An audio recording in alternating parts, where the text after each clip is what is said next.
We will chant Om 3 times, followed by the invocation mantras.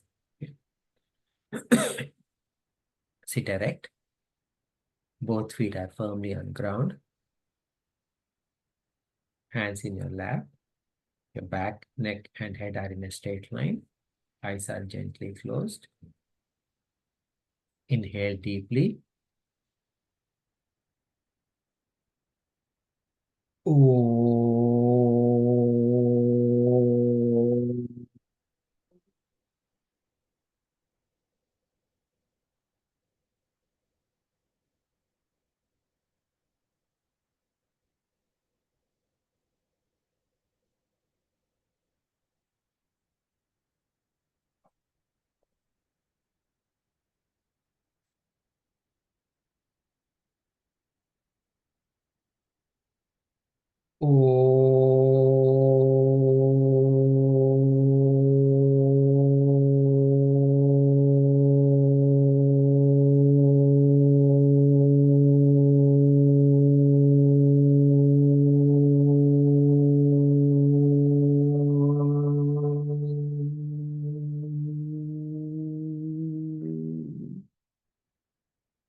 Om Sahana Bhavatu Sahanao Bhunaktu Sahaviryam Karavavahai Tejasvinavadhitamastu ma vidvishavahai.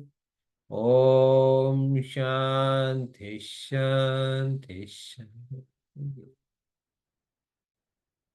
Samasta Jana Kalyane Niratam Karunamayam Namami Chinmayam Devam Sadgurum Brahma Vidvaram Sadgurum Brahma Vidvaram. Hari Om everyone, good morning. We are covering Tattva Bodha, right? So in Tattva Bodha, what we are doing is that in last session, we have, I forgot. Let's do the chanting of the Mangala Charanam. If one of you can go off mute and repeat after me, that would be great. Vasudevendra Yogindram Vasudevendra Yogindram Yogindram Natva Jnanapradam Gurum Natva Gnanapradam Guru Mumukshunam Hitarthaya Mumukshu Namitataya Tattva Bodho Bhidhiyate. Tattva Bodho Vidhiyate. So here, this is the Mangala Charanam that we chant every beginning of every session. Now, in the last session, what we saw was that the Vastu Sangraha Vakya was given. Vastu Sangraha Vakya means it is the summarization of entire topic. Okay, here, because it was given in the beginning of the text, so it was covering the entire text. What did it say was, Sadhana Chatushtaya Sampannadhikarinam Moksha Sadhana Bhutam Tattva Viveka Prakaram Vakshyamaha. So there were like 3 parts to the sentence. First part said Sadhana Chatushtaya Sampannadhikarinam. For those people who are endowed with Sadhana Chatushtaya. Sampatti. Sampatti means wealth. So, for those people who are endowed with this Sadhana Chatushtaya Sampatti, Moksha Sadhana Bhutam, to attain moksha, okay? Tattva Viveka Prakaram, the prakriya or the process of Tattva Viveka is being taught. Okay, Vakshamaha. Vakshamaha is in plural, so that means that this knowledge that is being given by Adi Shankaracharya ji is not his original thought, rather it is coming from the lineage. So everything that is being taught here has already been explained in the past. Now, and then it is also said that learning by in this learning this Tattva Viveka, we are going to get to moksha. But this is meant for someone who is endowed with sadhana chatushtaya sampatti. Now, the question comes, what exactly is this sadhana chatushtaya sampannatvam? So, the student asked, sadhana chatushtayam kim? What is this sadhana chatushtaya? So then the teacher answered, nitya nitya vastu vivekaha. Viveka is discernment. Discerning between what is nitya and what is anitya, what is permanent and what is impermanent.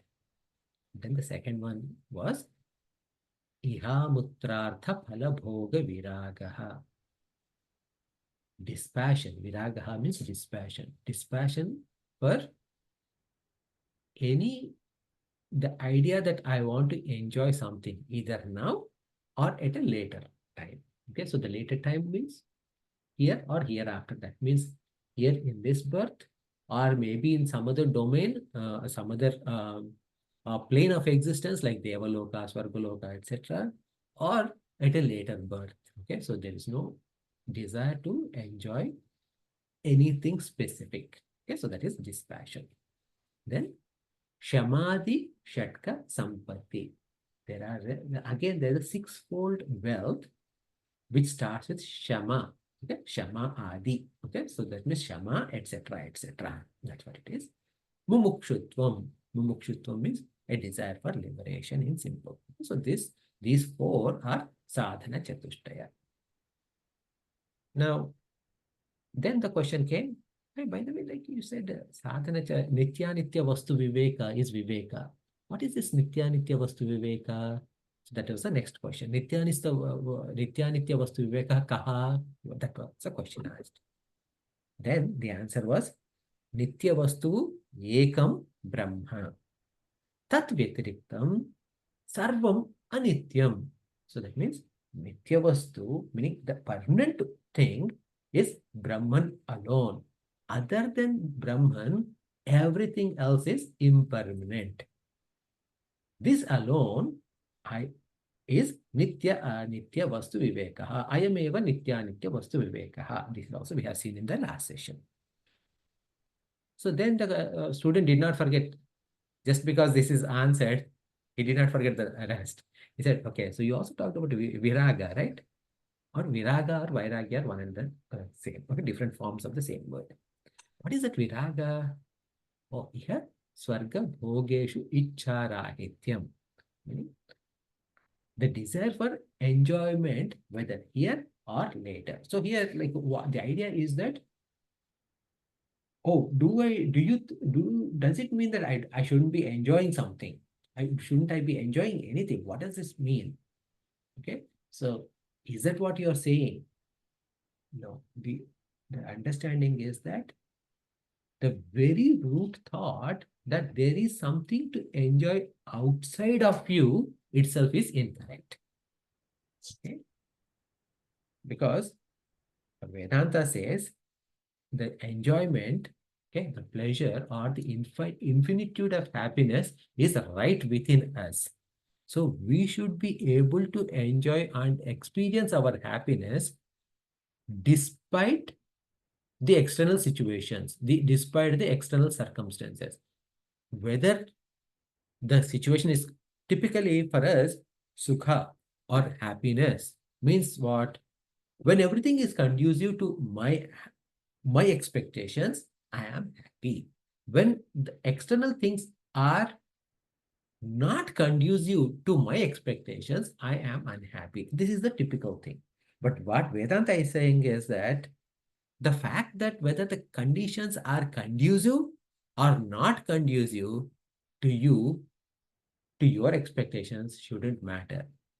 We should be able to be happy by invoking the happiness right within ourselves. Now, this is the dispassion, vairagya. Okay. So this is what we covered in the last session. So today we'll go to the next topic, Shatka Sampatti. Okay. This is Shatka Sampatti is what now the student is asking. Okay. So you said Sadhana Chatushtha Sampannatvam is fourfold. So now please explain the third one. So Samar, please repeat after me. Shamaadi, Shamaadi, Sadhana, Sadhana, Sampattihi, Sampattihi, Ka. Ka. Okay. What is this sadhana sampatti that you're talking that begins with Shamaadi, beginning with Shamaadi. So now the teacher has given what are those Shatka. Shatka is sixfold. So he just listed those six. Okay. So please repeat after me. Shamo, Shamo, Dama, Dama, Uparama, Uparama, Titeeksha, Titeeksha, Shraddha, Shraddha, Samadhanam, Samadhanam, Cha, Cha, Iti. Iti. So here the teacher has said, he has just listed those. Okay. Shamo, Dama, Uparama, Titeeksha, Shraddha, Samadhanam, Cha, Iti. So Shama, Dama, Uparama, Titeeksha, Shraddha, Samadhana. These are the six. That's all he said. Why? Because he knows the student is going to ask. Okay, he's not going to, the student is not going to leave the teacher like, oh, okay, we are done. Instead, now the student started asking the question. What is the question? What would he ask now? He's going to ask, what is Shama? Okay. So the student asked, Shama kaha? Someone please repeat after me. Shama kaha? Shama kaha. Then the teacher responded, Mano nigraha. Mano nigraha. Mano nigraha is Shama. Okay, so to simply translate this, controlling of mind is Shama. Now here, when we, especially like when we read Hindu spiritual books or any psychological books or anything like that, these terms like mind may mean different things to different people.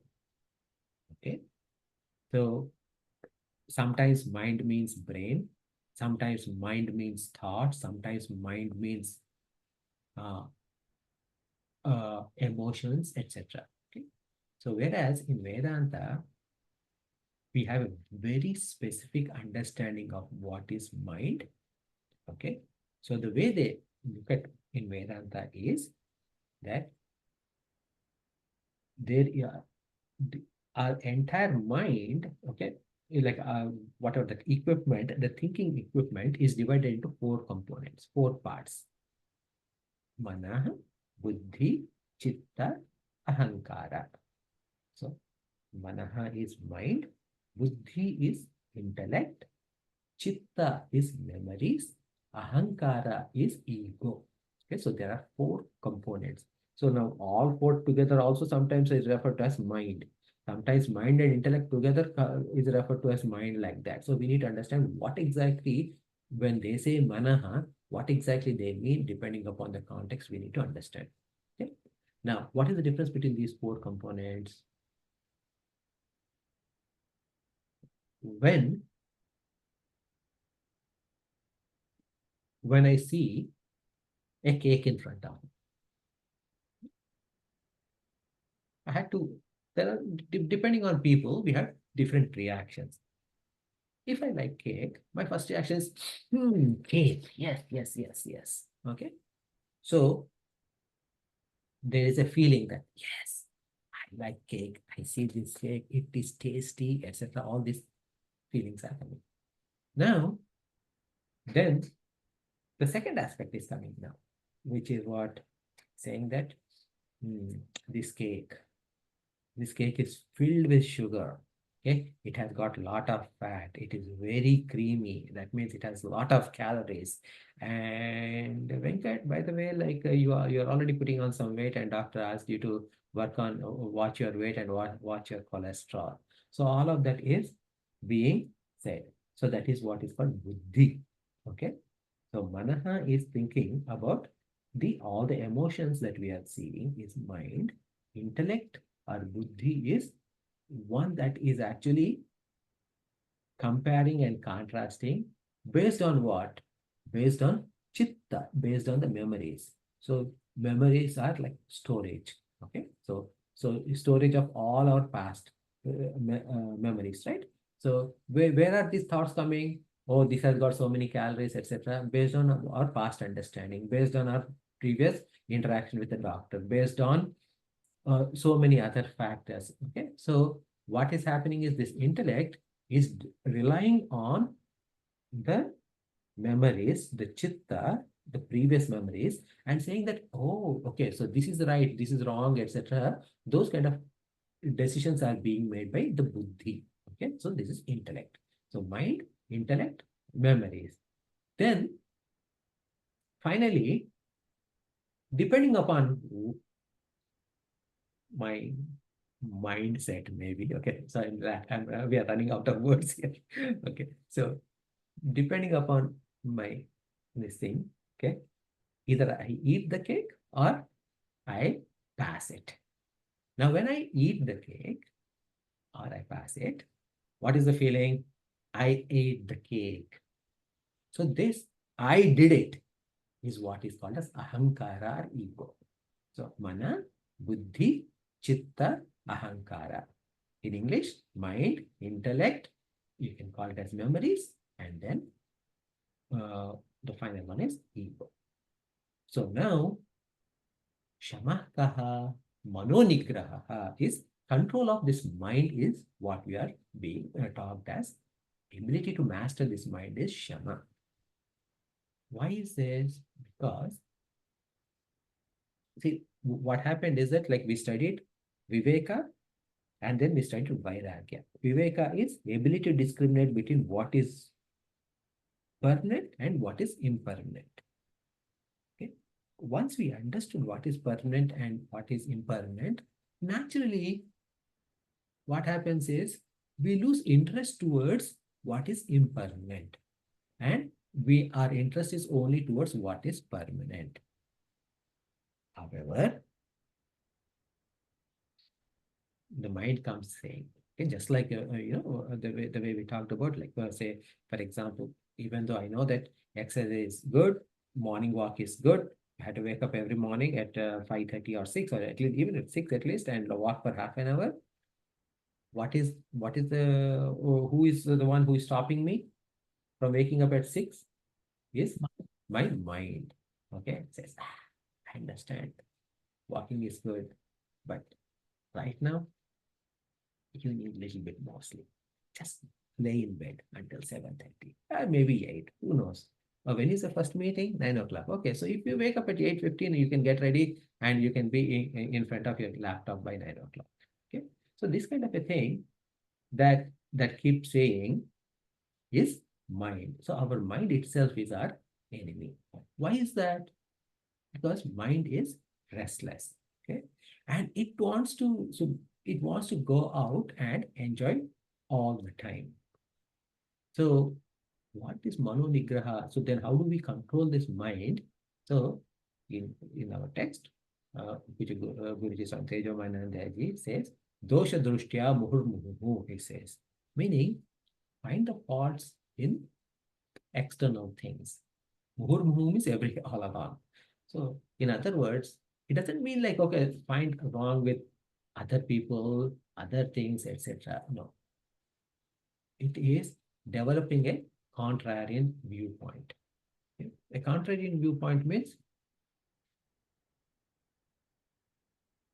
we use the example of cake just now, right? So I like cake. However,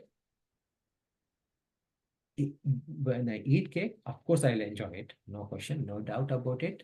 Okay, it is going to be tasty. It is going to be very good. However, this is going to have a negative impact on my health in long term. So should I really eat this? So this is what is called contrarian viewpoint. So this Pratipaksha Bhavana is the Sanskrit term for this, okay, is that developing that contrarian viewpoint every time when we think that there is a joy in outside world, try and apply this contrarian viewpoint. So when we start doing that, then what happens is that mind slowly stops going outside and it uh, uh, it starts turning, but the mind starts turning from being an extrovert to an introvert. Okay, and this is the most important thing, because what happens is that we identify ourselves always with our mind more than with our body. We identify ourselves with our mind. Imagine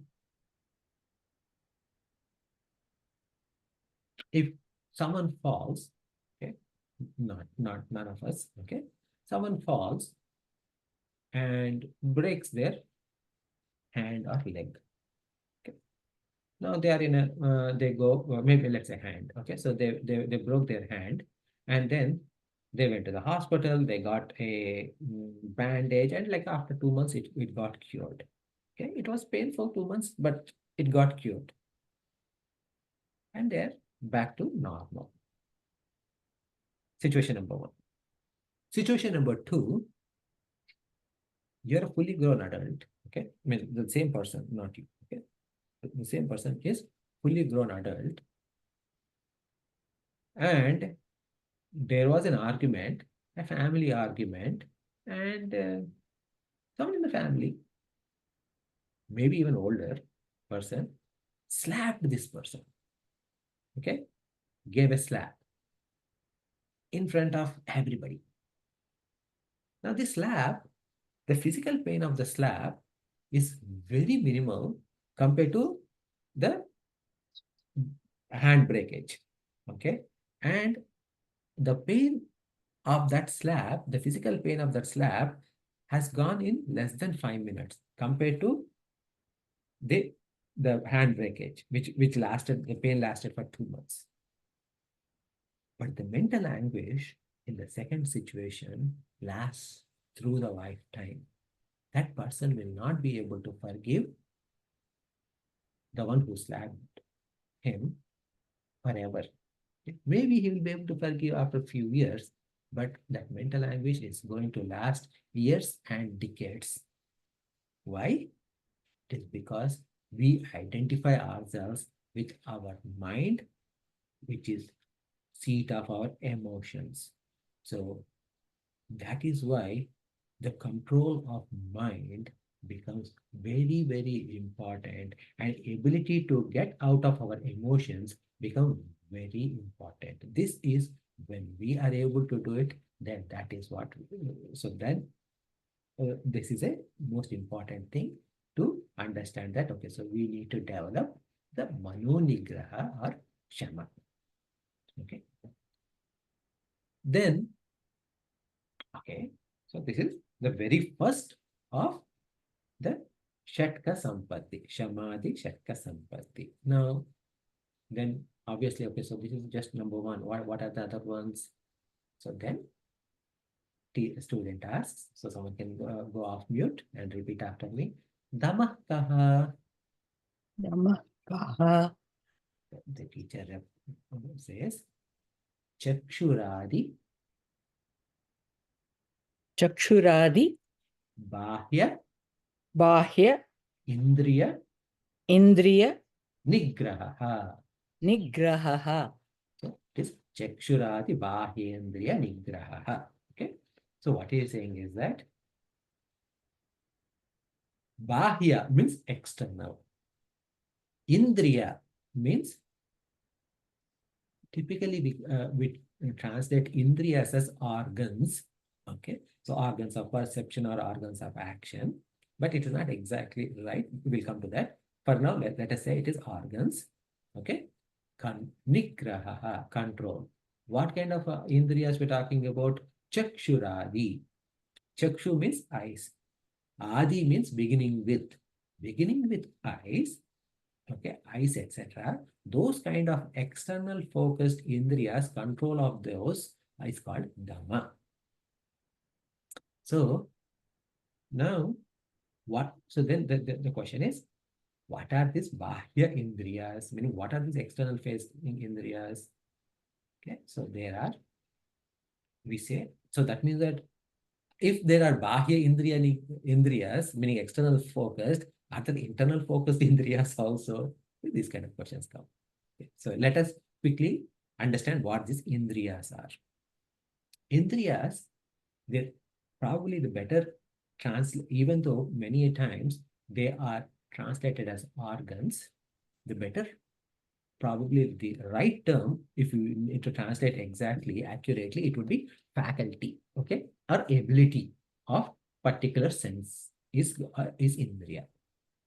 Now, these indriyas can be first understood as, can be divided into two categories, external and internal. These internal are antarendriyas. Okay. Now, interestingly, we just spoke about these antarendriyas. What are those? Well, mana, buddhi, chitta, ahankara. The fourfold mind that we talked about, mind, intellect, memories, and ego, those are internal because they are happening, all of those are happening within our head. Okay. So those are four. Okay. So that is antarendriyas. Now then, external indriyas, external ones are again two categories. One that takes inputs and one that produces outputs. Inputs meaning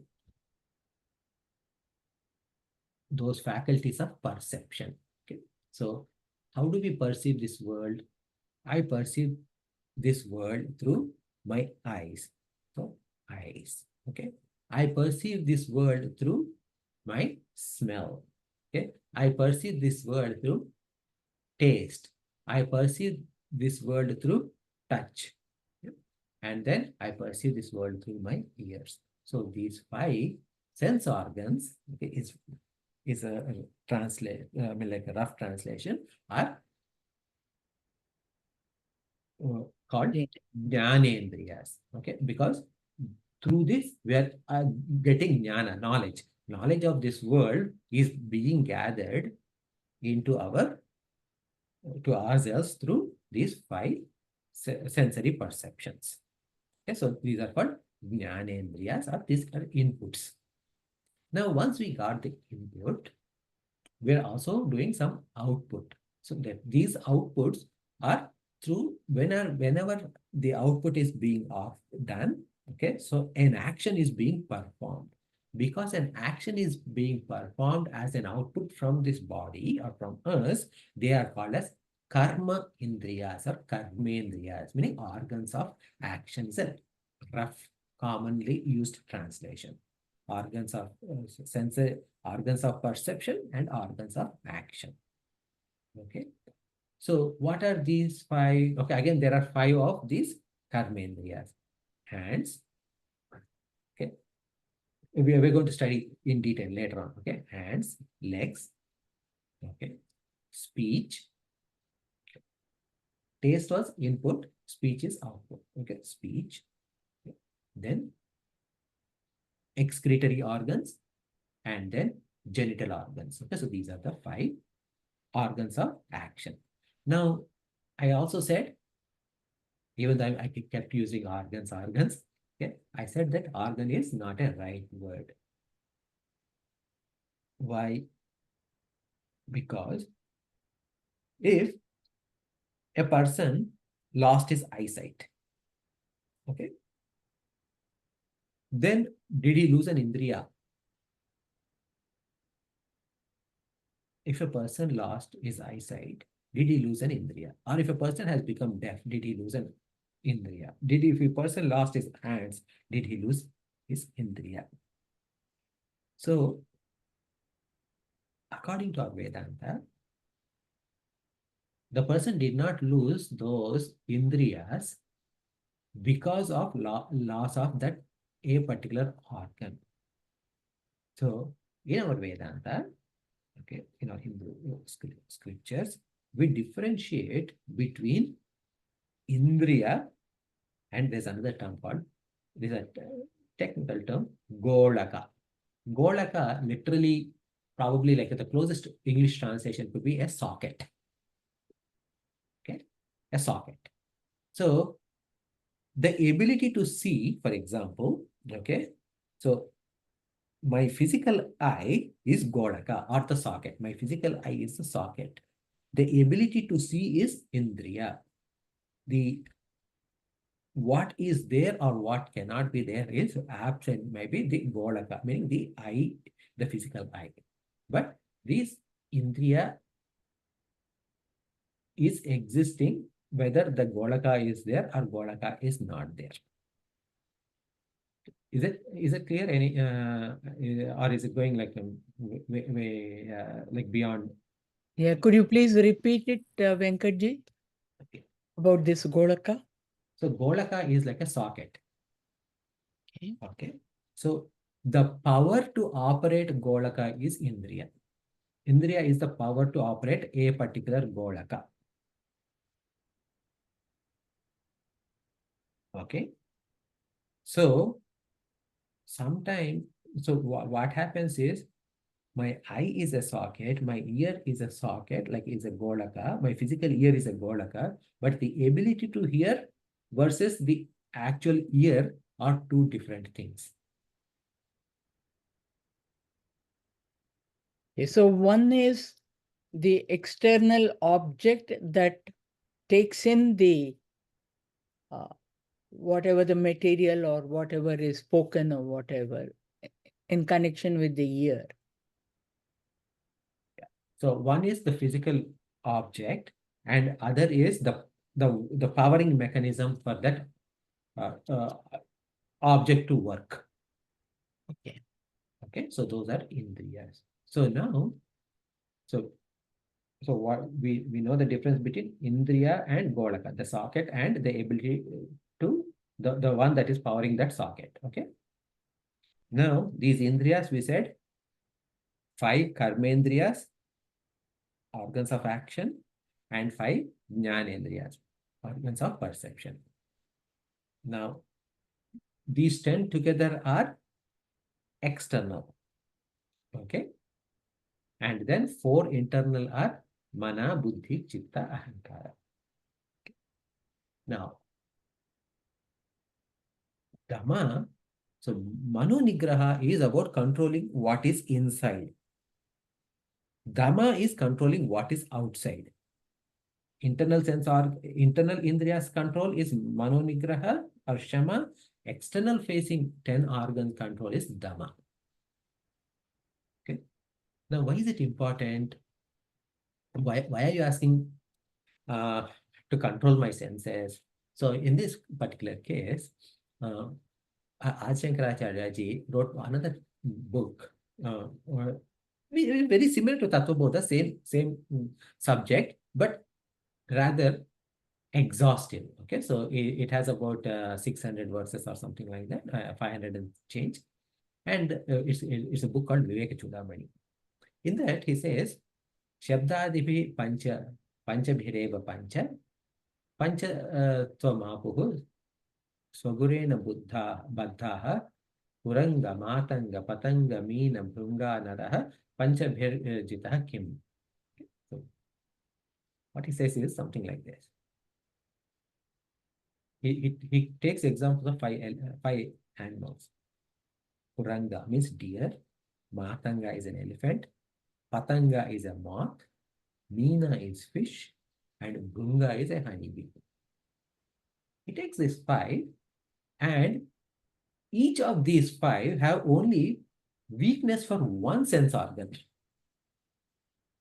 Okay, and their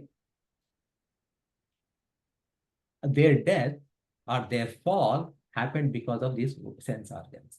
How it is said that the deer, okay, now this could be poetic expression, I don't know for sure, okay.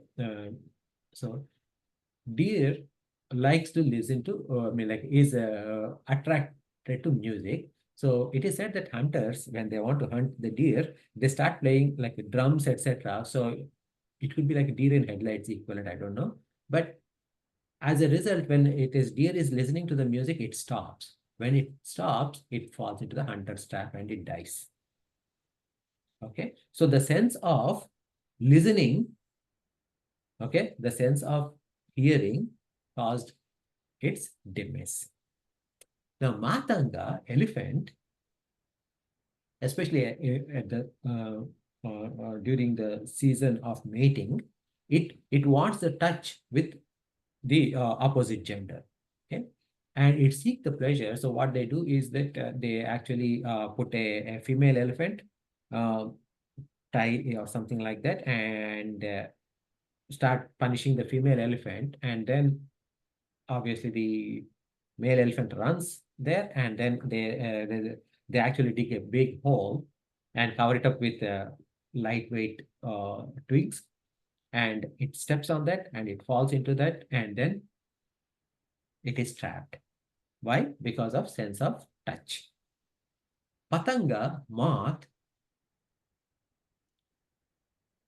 loves the form of the fire and goes and falls in there and it dies. Okay, so it is the ice caused its death. Fish always want to eat, and when someone throws a fishing rod with a bait, the sense of taste catches it and it dies. Covered Kuranga, Matanga, Patanga, Meena. Right? So now the last one, Brunga, meaning honeybee. Now honeybee is kind of like a, I felt it is a little convoluted, but it's not really convoluted. Is that honeybee goes because from flower to flower, because wherever the good smell of flower is there, it goes, and it, because of that smell, it goes there and it brings the honey, and it saves the honey. And then what happens? Humans put fire and kills all the bees, and then honey is taken. So what happened? The smell, because of the smell, honeybee is dead. So now, in all of these animals that he has given, right, listed, they had problem with one sense organ. One sense organ. But when it comes to humans, we have attachment to all these five sense organs. Okay. Music. Think about like how big is the music industry. Okay. Okay. Touch. Okay. How much we spend on our beds, mattresses, bed sheets, pillows, all of those. Form.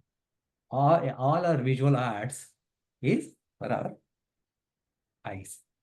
Okay. Movies, TV, everything. Right. Then taste. Our restaurant industry, our whole life runs around food.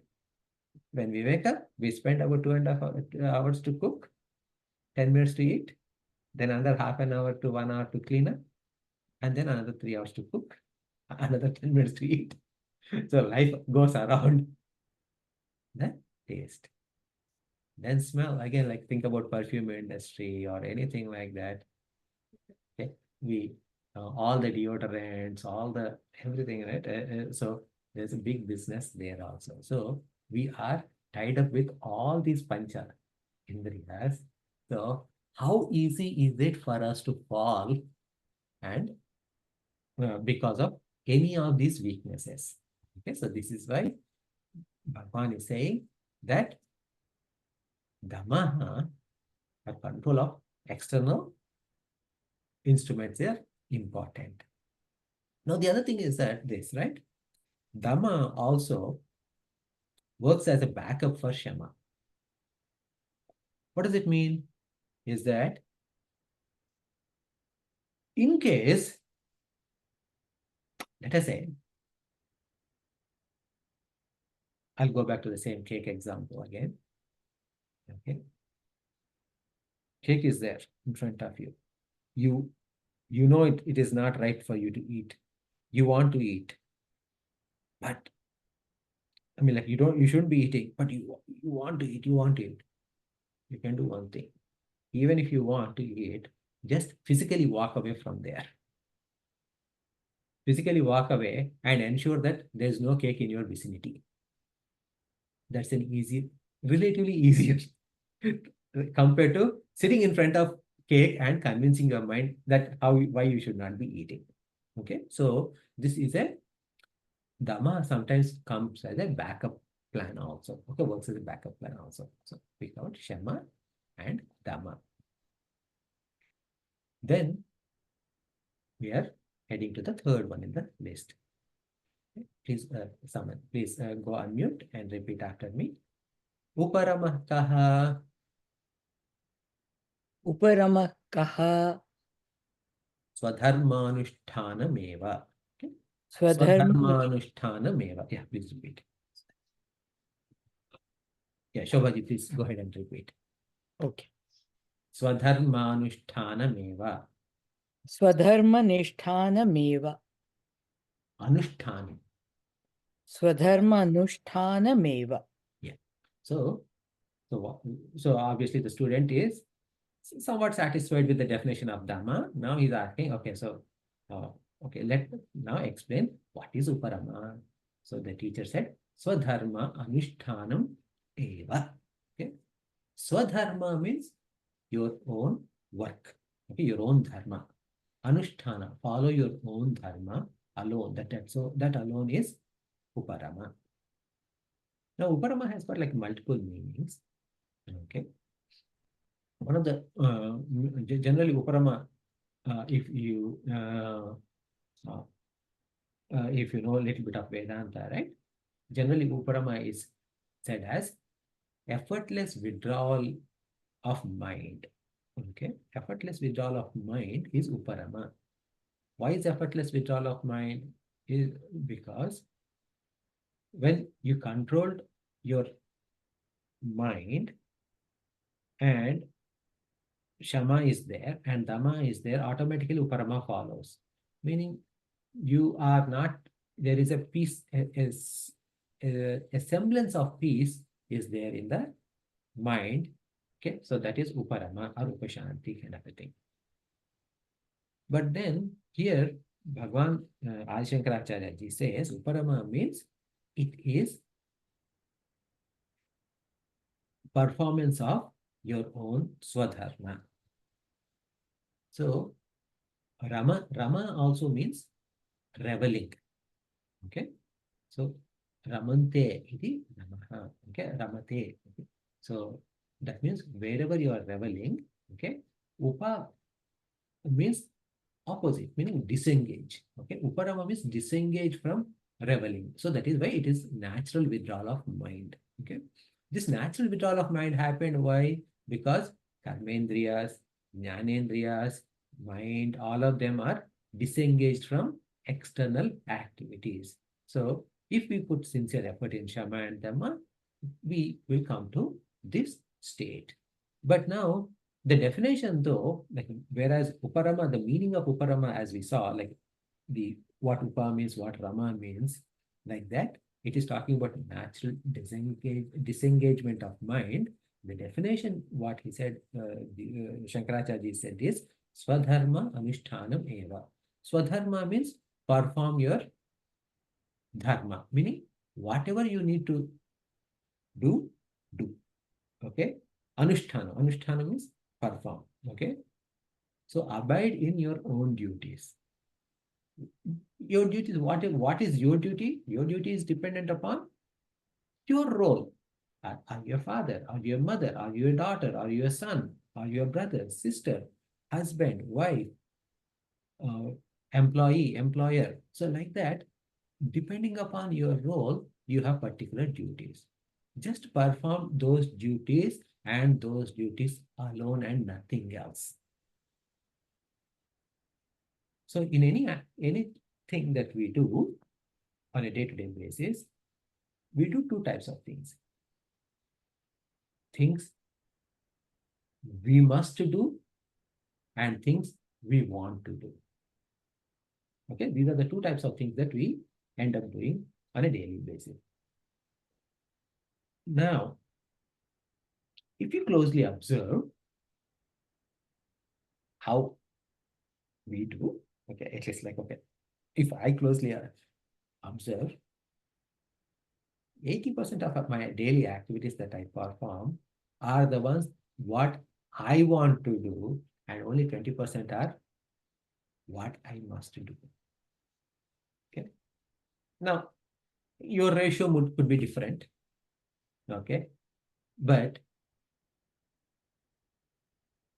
the things that what I want to do, are those really needed to do? Okay.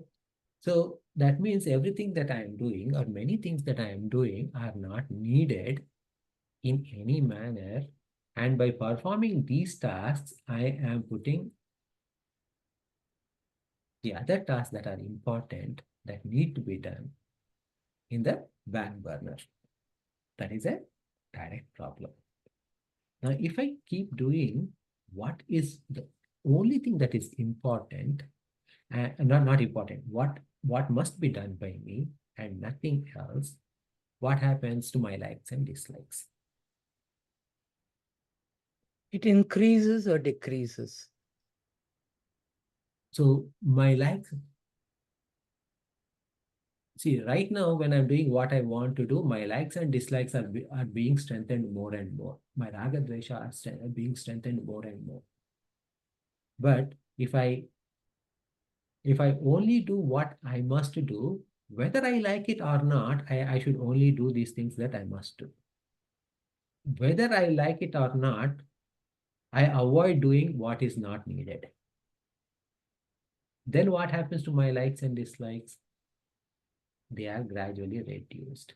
When they are reduced, likes and dislikes are reduced, where is the place for mind to go? Mind today is running out behind my likes or behind my dislikes. Meaning, oh, I want to get rid of this, I want to get rid of this, I want to get rid of this. That is something that's an overpowering thought. Or, oh, I need to go buy this, I need to go buy this. That's another overpowering thought. So when we are able to get rid of these likes and dislikes, then the mind has no need to run outside. Okay. Because the mind need not run outside, when I'm doing only my duties and nothing else but my duties, okay, likes and dislikes are reduced and mind becomes calmer and calmer. Okay, that is why Bhagavan has said, performing swadharma alone and abiding in our own duties alone is naturally disengages my mind from useless activities and able to help me focus on my sadhana. Okay, so here, see here, giving up action is not what is being said here. Okay, what is being said is that only give up those things that are unimportant or things you want to do.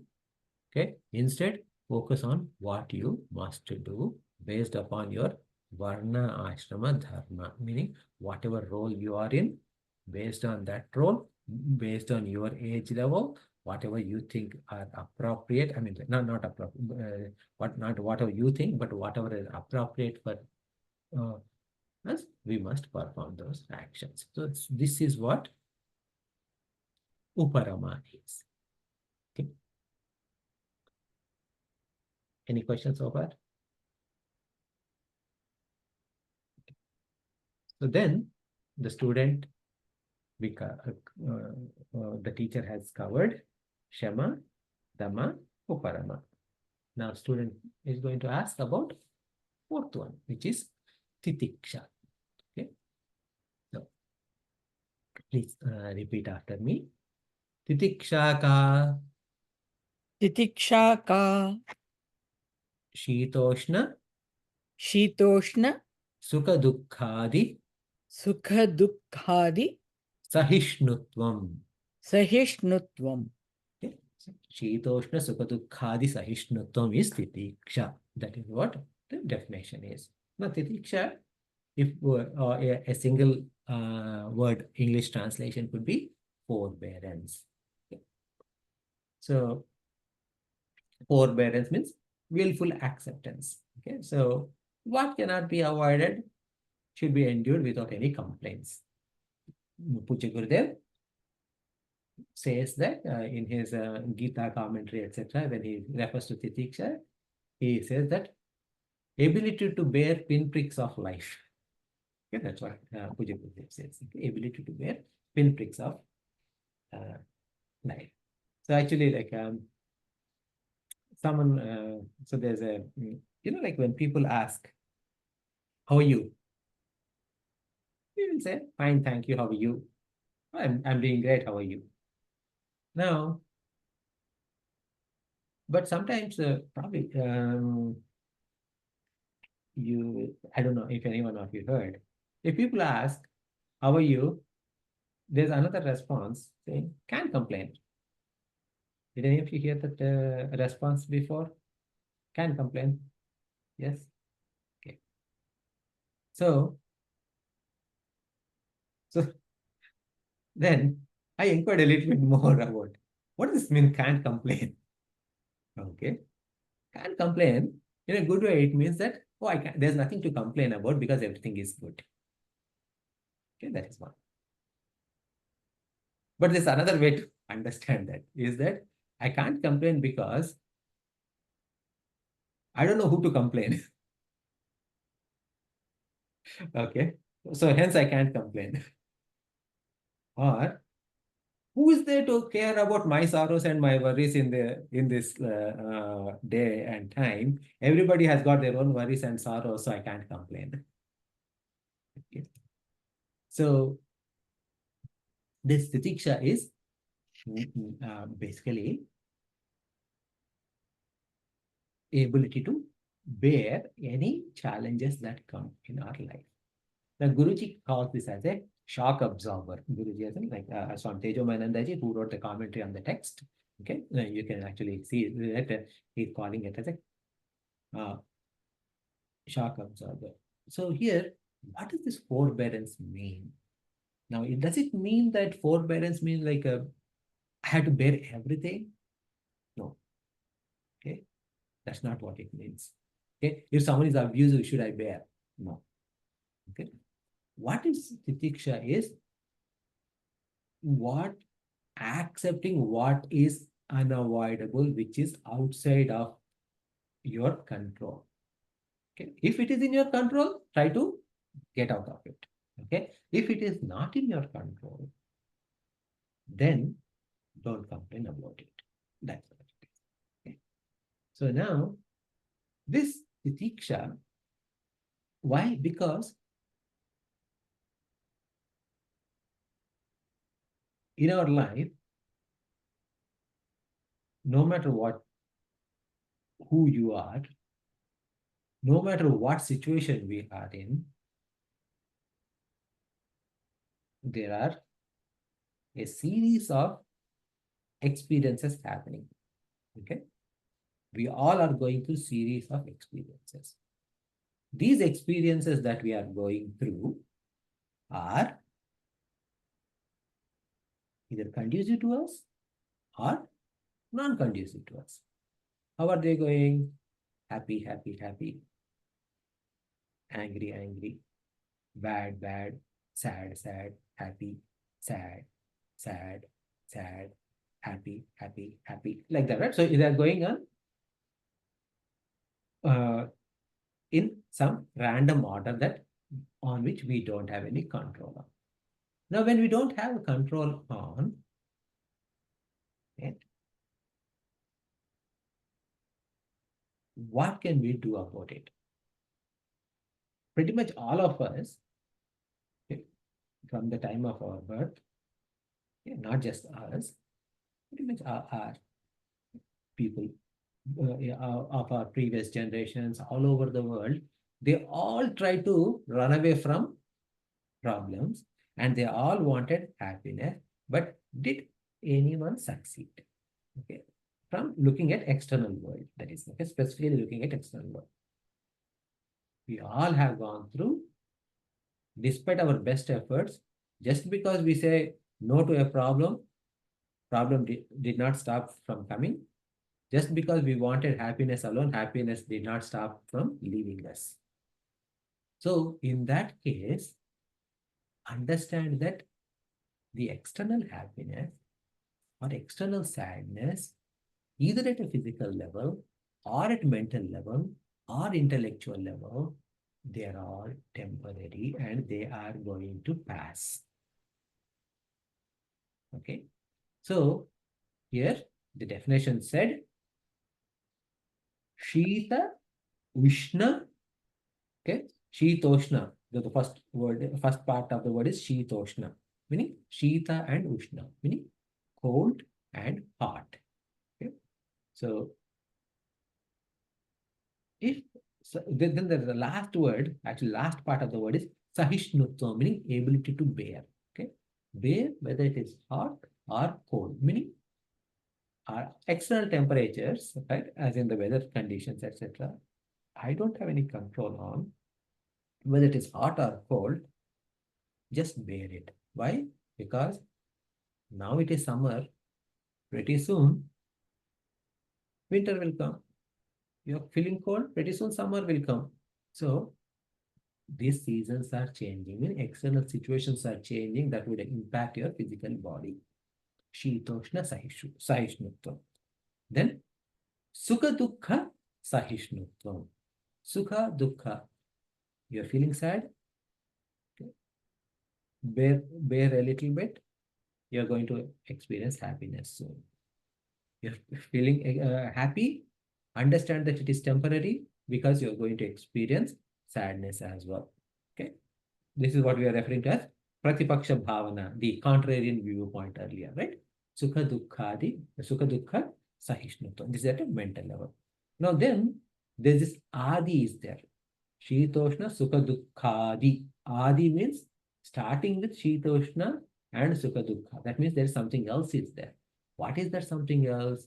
Is it at an intellectual level? What happens at intellectual level? Shita Ushna, meaning heat and cold, is at physical level. Sukha Dukkha, happiness and sorrow, are at a mental level. Now this Adi, which is at is referring to what is happening at intellectual level. What is that? It is Mana and Apamana. Okay, meaning Mana means honor and Apamana means dishonor, meaning honor and insults. Okay, so when we are honored, it is a happiness at an intellectual level. When we are dishonored or shamed, it is again something that is happening at intellectual level. So again, those also happen, okay, which are beyond our control. So let them go. Why is this Diksha is very important for this on this whole spirituality is, we know constantly there is going to be some kind of a pain at a physical level or at a mental level or at an intellectual level. If my mind is preoccupied with the sorrow that is going on with either with my body or mind or intellect, I won't be able to concentrate on much more subtler manners, which is understanding of Vedanta, okay, which is experiencing the vision of Vedanta. So just put them aside. Yes. Understand that, okay, so whatever is happening at body level, this is impermanent, at a mind level, that is impermanent, at an intellectual, that is impermanent, and push them away. So that is why Titeeksha is very important. So we covered today, Shama, which is control of mind, Mano Nigraha, Dama, which is control of external indriyas, which is Chakshuradi Bahyendriya Nigraha, right? So they could be organs of action or organs of perception.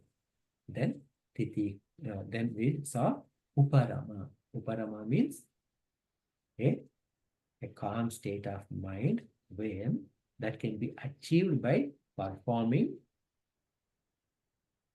Swadharma alone, meaning like only those actions that are appropriate for our ashrama dharma, varnashrama dharma, only do that and nothing else. Because of which all activities, desire-based activities, are put in the back burner. When we do that, automatically, like the likes and dislikes, the effect of likes and dislikes on our mind are reduced. As a result, the mind comes to a somewhat peaceful state, that is Uparama. And understand that just because I want to do something, life is not going to be like give us all resources, unlimited resources and unlimited everything, and let me do whatever I want. And it is going to throw some challenges. And as a result, what happens is that there are situations that are conducive to me and situations that are not conducive to me, but none of them are permanent. So whether those challenges are at a physical level or mental level or intellectual level, we need to bear them. That is Titeeksha. So these are the 4 things that we covered. So in the next session, we will cover rest. Okay, Shraddha, Samadhana, and Mumukshutva. So I will pause here. Actually, like I think there were a few things in chat. There's a question about how could we keep the focus on this. It is easy to distract ourselves with things like we like to do. How to remember what is needed. Okay. So this is where so Satya ji, I'm thinking that this question that you asked is about 1019. You're talking regarding Titeeksha. Is that correct? Actually, that question was from Yvette, I think. Yeah.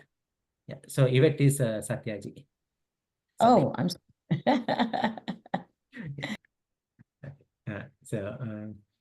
So you're asking about like it is regarding Titeeksha, right?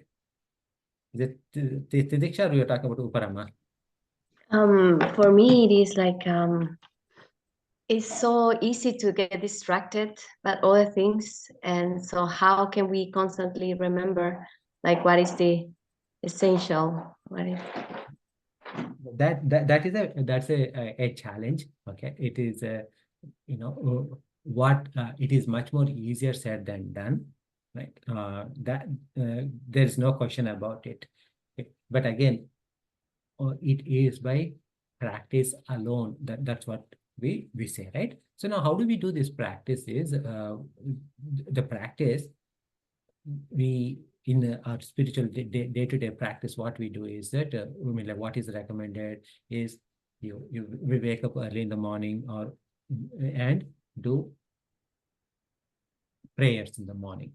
So when we do prayers in the morning, the hope is that we are praying to ensure our day goes smooth and we are able to remember God throughout the day, right? No, along with the remembrance of God, who we are and what we are supposed to do, and all of that are understood. Now, then when we get to work, again, like when we start, it is said that, like this is what my teacher said, right?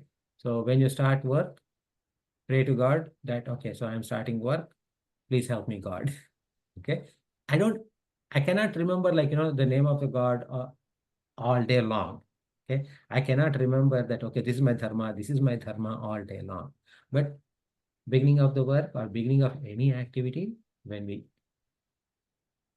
just do a remembrance of the Lord and remember what our role is in performing that activity, we will get to that. And that starts with in bits and pieces. So because it starts in bits and pieces, right? So the best thing is to try as much as we can to pray to God before all new tasks. Okay, all new tasks may be like start with big tasks and then bring it to small tasks also. Then it slowly becomes like, okay, what is important, and we only end up doing what is needed as opposed to what we want to do. Thank you. Thanks, Satyajit.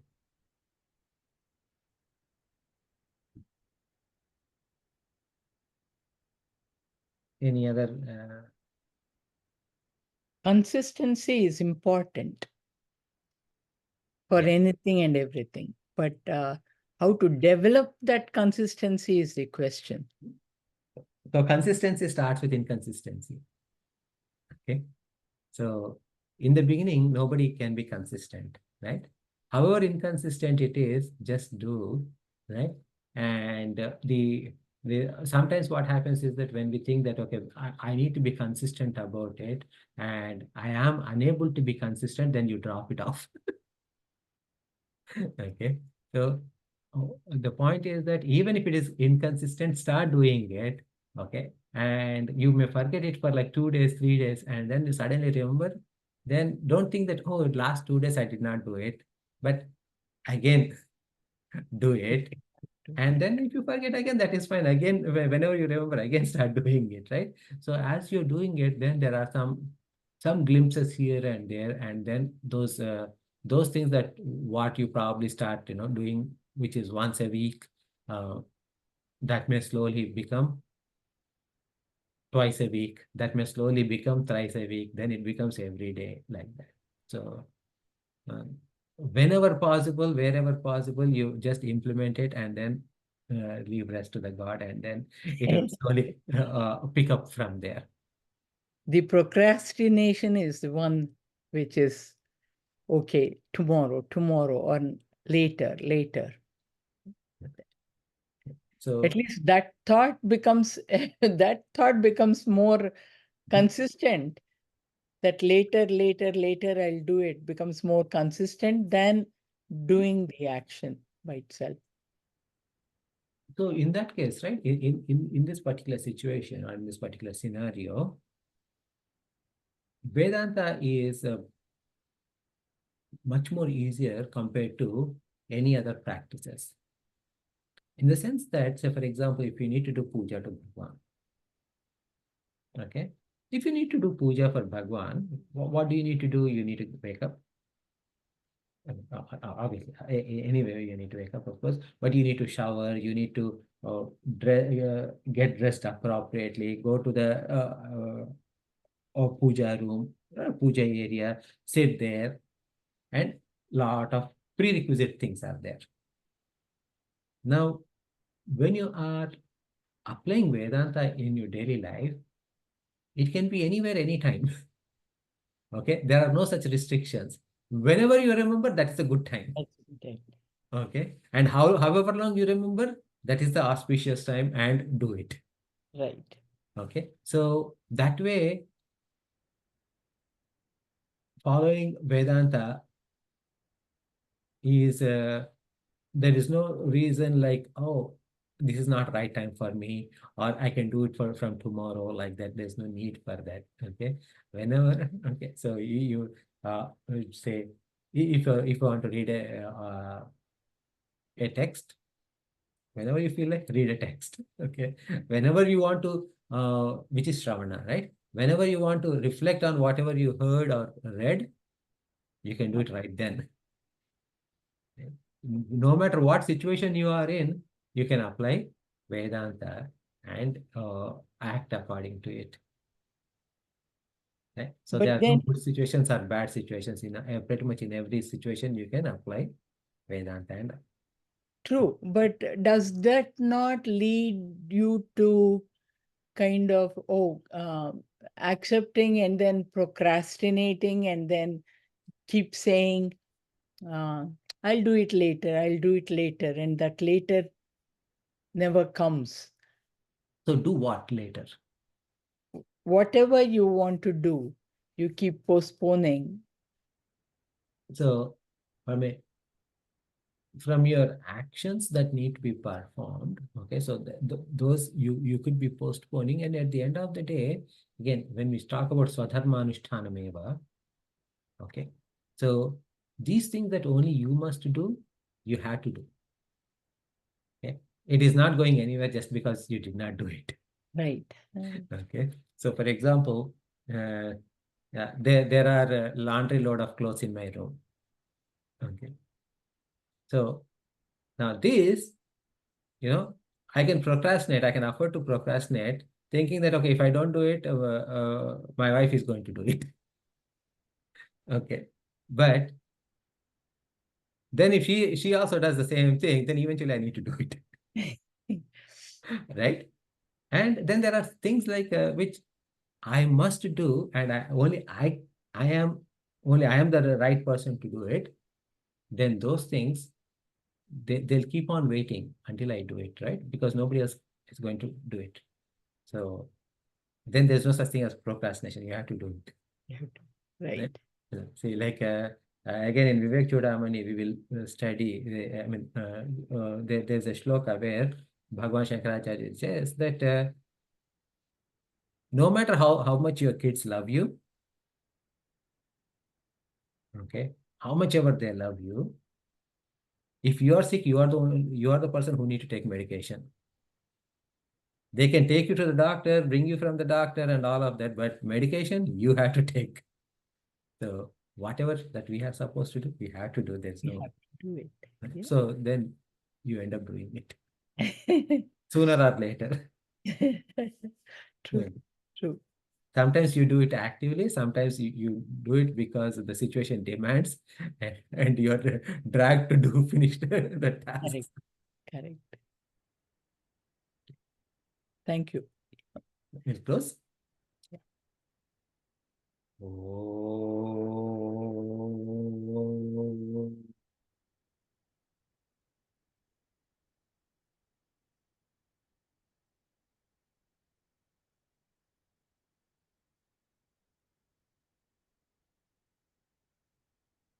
पूर्णमदः पूर्णमिदं पूर्णात् पूर्णमुदच्यते पूर्णस्य पूर्णमादाय पूर्णमेवावशिष्यते ॐ शान्ति शान्ति शान्तिः हरिः ॐ श्रीगुरुभ्यो नमः हरिः ॐ